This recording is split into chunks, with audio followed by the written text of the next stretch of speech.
जय गौर हरि, हरे कृष्णा। आध्यात्मिक उत्तर की श्रृंखला का अगला विषय है, क्या आज के माता पिता धृतराष्ट्र जैसे हैं? अब इस विषय के अंदर आप देखेंगे, हमने कहा है जैसे हैं। जैसे का अर्थ धृतराष्ट्र नहीं है वो, परंतु धृतराष्ट्र जैसे का अर्थ हुआ कि उनका क्या स्वभाव धृतराष्ट्र जैसा है। इसे थोड़ा सा विश्लेषण करते हैं।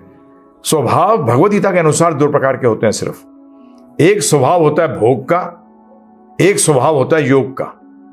जो व्यक्ति भोग का स्वभाव रखते हैं उनको असुर कहा गया है, और जो कि योग का स्वभाव रखते हैं उनको देव तुल्य बताया गया है।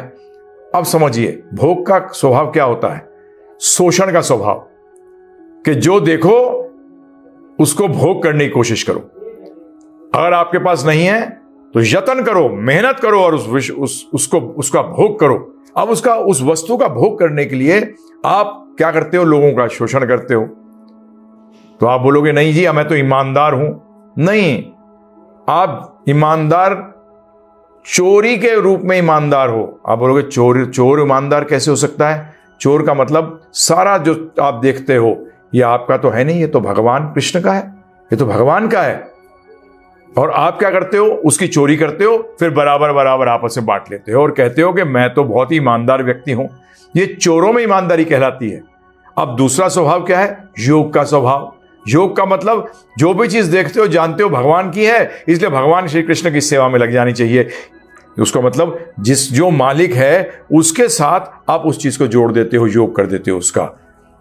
तो ये दो प्रकार के स्वभाव हैं। अब हम देखते हैं धृतराष्ट्र का स्वभाव क्या था। धृतराष्ट्र का स्वभाव था, वो जो भी चीज देखता था वो सोचता था इसको मेरी होनी चाहिए।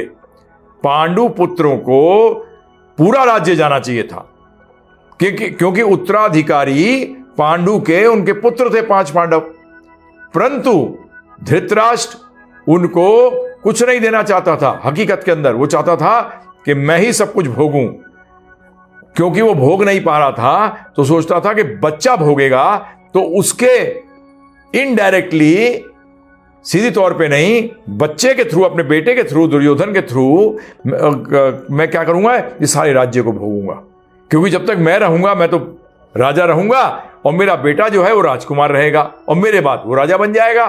तो ये उसकी भावना थी। तो आज आप कहोगे माता पिता की भी यही भावना है। हां जी, जो वस्तु को वो भोग नहीं कर पाए, जिस वस्तु का वो भोग नहीं कर पाए, वो अपने बच्चे को लायक बनाते हैं कि वो उन वस्तुओं का भोग कर सके। कहां माता पिता कोशिश करते हैं कि बच्चा जो है योगी बने, अर्थात वो समझे कि सब कुछ भगवान श्री कृष्ण का है और सब कुछ उनकी सेवा में लगाया जाना चाहिए। इसलिए ये बात कहना गलत नहीं होगा कि आज के माता पिता जो हैं, सिर्फ माता पिता नहीं, आपके मित्र, आपके स्वजन, ये सबके सब स्वजनों में सब आ गए। मामा, चाचा, ताऊ, बुआ, ये सब आ गए। इन सब के सब का जो स्वभाव है वो धृतराष्ट्र जैसा है। और धृतराष्ट्र का स्वभाव क्या है? असुरों का सा है। जब भी वो भगवान से दूर कर देते हैं कि भगवान की जरूरत नहीं है, भगवान की कोई जरूरत नहीं है जीवन के अंदर, और इसी के कारण ये शोषण की प्रवृत्ति सबके अंदर है। पैसा ज्यादा क्यों चाहते हो? बताइए आप। क्या आप जब पैसा कम था आप मर गए थे? क्या आपकी 4 रोटी में काम नहीं चलता था? नहीं जी। अब मैं शोषण करूंगा, अब मैं 50 शर्ट पहनूंगा। क्यों पहनोगे 50 शर्ट? क्या जरूरत है? दिखावा करूंगा। मेरे को उस चीज की आवश्यकता नहीं है, परंतु दिखावा करूंगा। आज बताइए आप, धृतराष्ट्र जी, अगर धृतराष्ट्र जो थे, अगर वो संतोषी होते तो क्या होता? कितना अच्छा होता। बच्चे को भी संतोष धन देते, परंतु आज ऐसे नहीं है। इसलिए यह कहना बिल्कुल गलत नहीं है कि आज के माता पिता का स्वभाव जो है वो धृतराष्ट्र अर्थात असुरों जैसा है। सिर्फ, फिर रिपीट कर रहा हूं, सिर्फ माता पिता नहीं है इसमें सारा समाज लगा हुआ है किसी तरीके से शोषण करने में, कि कैसे हम शोषण करें। और शोषण करने में आप करते हो क्या? करते हो दुखी को, दूसरे को दुखी करते हो, क्योंकि आप उसका भी हर लेते हो, उसकी चीज भी ले लेते हो। तो इसलिए मैं आपसे अनुरोध कर रहा हूं, इस बात पर विचार करिए। क्या है? ये सोचने की बात है। सोचिए कि आप भी धृतराष्ट्र जैसे स्वभाव के तो नहीं हैं, बदलिए अगर हैं।